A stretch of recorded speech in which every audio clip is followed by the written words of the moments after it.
If you've ever ran your shin into a trailer hitch in a parking lot, then you know exactly what that little bastard right there just did to me. Now let's talk about this big bastard. This is the 2002 Mustang GT that hasn't been completely ruined. It still has a 4.6 liter mod motor. This is a 2-valve, if you can't tell, because it doesn't have the giant Mount Rushmore sized freaking valve covers that take up the entirety of the engine bay. You can kind of see daylight down there a little bit. Okay, not really. That's the downside of these. 281 cubic inches, and look how much cubic yardage it takes up and displaces underneath the hood. But this one is not a colossal disappointment. It's not the anemic 200-something horsepower Johnny you're used to seeing. You've seen a couple videos on this. You can go back and watch them. This one actually produces north of 600 horsepower. I'm not going to give away all the numbers, courtesy of a 76 millimeter Whirly Windmaker boy right there. And it's come to me for a whole bunch of upgrades. You can see where we are at now. The suspension has been installed front and back, all UPR componentry in the back here, upgraded 8.8 axle out of my old car right there. A now 5-speed or third pedal delete kit. And inside of the car, whole lot of gang going on, starting with this, the Holley Terminator X system.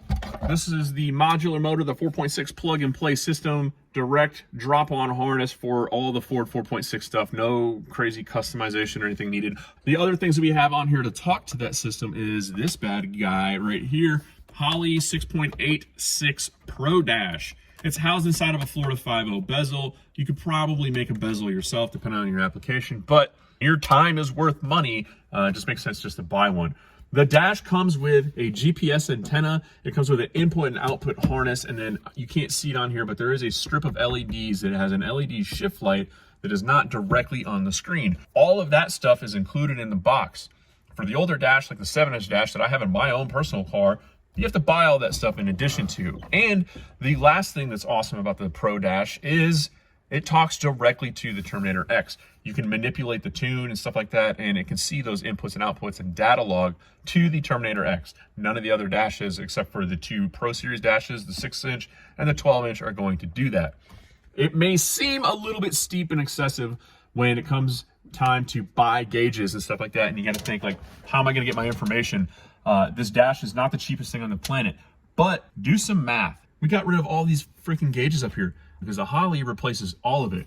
This car used to have up here a wideband O2 sensor / boost controller 2-in-1 thing, about a $380 piece of equipment, a oil pressure gauge, and which is about $100, and a water temperature gauge, which is about $100, I think, for the gauges from that company. And then all of that housed inside of this fancy pillar. So you're looking at about $600 worth of stuff. You are over halfway to the point of being able to afford the Holley Dash. And it has way more ability to do all kinds of For example, I've integrated the turn signals into this. So the turn signals, when you hit this little lever over here, the blinker thing on the dash is gonna be going off saying, hey, stupid, everybody thinks you're gonna turn, move.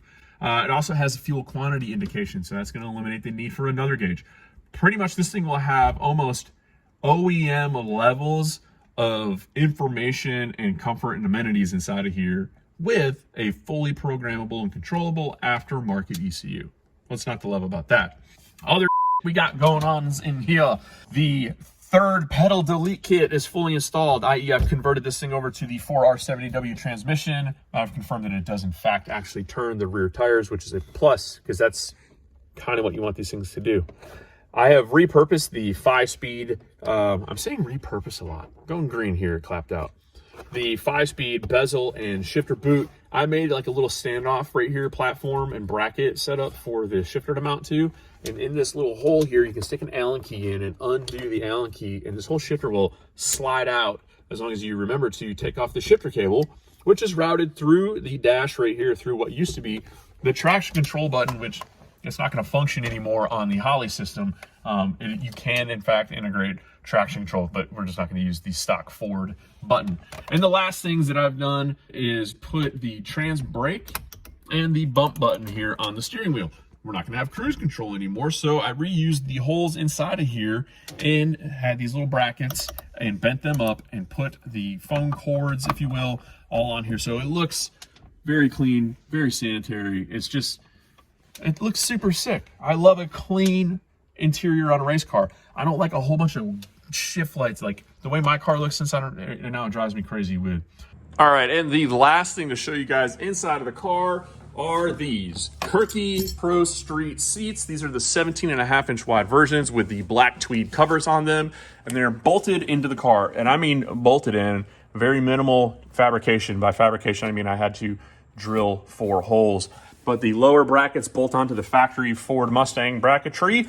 These are the standard height side brackets. They have a lower profile version if you can get it around some of the humps and stuff like that underneath the floor. If you don't have carpet, you can actually get this thing to sit a little bit lower. But they give you adjustability to raise it, lower the front or the back of the seat. If you want to move the thing forward or backwards, you can change the mounting position on the lower bracket, or you can just re-drill new holes.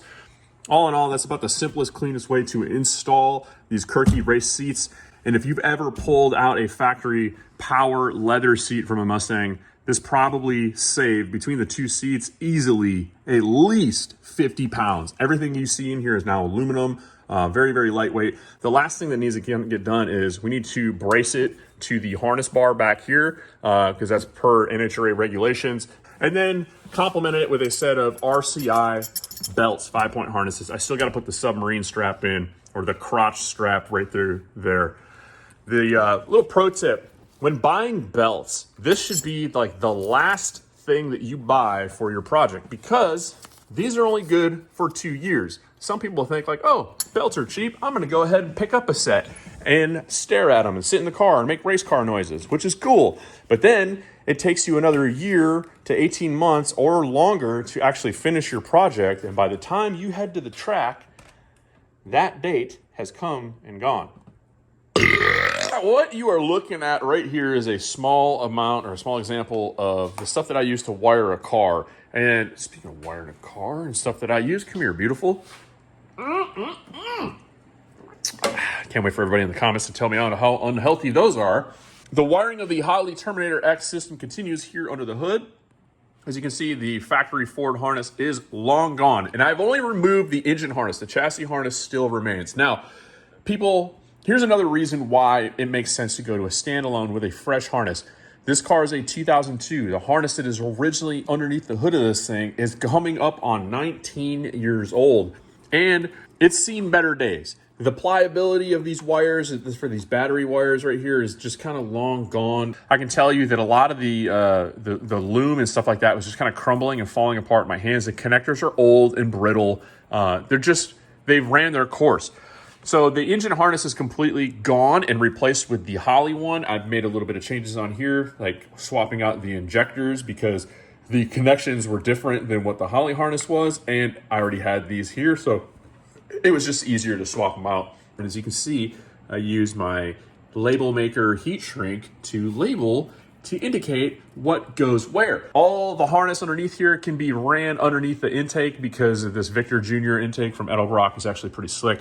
Shout out to the homie at Low Dollar Motorsports, Brandon Dollar, B Money himself. Got a 4-bar map sensor, 100 PSI pressure transducers throughout to relay the information back to the Holley system. One other thing I did here, you need to be able to hook up for the inlet air temperature on the car to tell the Holley how hot the air is coming in. On this, the mass airflow sensor has an integrated temperature sensor inside of it. It doesn't have an external sensor. So I found the pinout and figured out which one of these wires, the 2 of them that were the inlet air temperature sensor, and I went ahead and just added a Deutsch connector on the end of it so you can tuck it away in here. The rest of these wires are actually hooked up to the factory Ford harness, which is ran through here, and these aren't right here, are actually just kind of dummy and they're not really doing anything, but it just makes it look complete and not like there's just some BS sitting here doing absolutely nothing. And move it to the trunk and clean up some more of this damn near 20-year-old wiring. The relay selection for running these Ford fans is kind of important. These things are a beast. You guys have probably read on the forums at one point or another, if you're talking about swapping a car, what fan to get. Ford Windstar, Ford Taurus. The factory fans from Ford move a ton of air, and they're dead nuts reliable, and they're actually 2-speed. So hooking them up is pretty simple. There's 3 wires that go into this. right here on this. It's hard to see down there, but trust me, they're there. One is a ground and two are power. One power runs the high speed and the other one runs the low speed. And the way it actually controls the low speed is it just sends the power through this, which is basically, it just restricts the current. It's a big, I think, resistor, essentially, to slow the fan down. So we're not gonna run the low speed fan at all. We're just gonna have it click on the high speed whenever we need it to drop the temperature. So this is one more gaudy thing that we can kind of get rid of. Usually this would be stuck inside of here and you wouldn't see this ugliness hanging out, but because we put a turbo in the place there, that means this thing has got to move. And I wanna just say this. I posted this on my personal page. There is a special place in hell reserved for people who cut zip ties and leave them like this, all right? I hope you find just the bottom, you're just stuck. I don't want you to go to hell. I want you to just live in Satan's asshole. Okay? Just right into the very pit inside of it. Find his colon, and he never wants to just let you out. And I hope it's deep like a golf bag. In order to have the Holley run this bad boy right here, we're going to take control away from the Ford harness and wiring system. So we got to run our own relays. Not all relays are created equal. These Ford fans, they pull a ton of power and a ton of air. So with that, this is your standard 40 amp Bosch relay. And this is a larger 70 amp, or this one's actually an 80 amp relay. You can see the terminals on the load side are much, I said load. Nice. The terminals on the load side are a lot bigger, and this will not melt like a 40 amp will when you try to run a high speed Ford fan.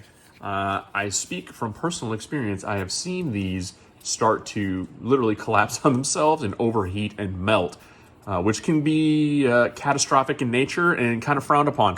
So we don't want to run those. I've seen a lot of people get away with it for a little bit, but I guarantee you it's going to eventually come to a grinding halt and end badly. So pick up these. These were 2 for $15 on Amazon.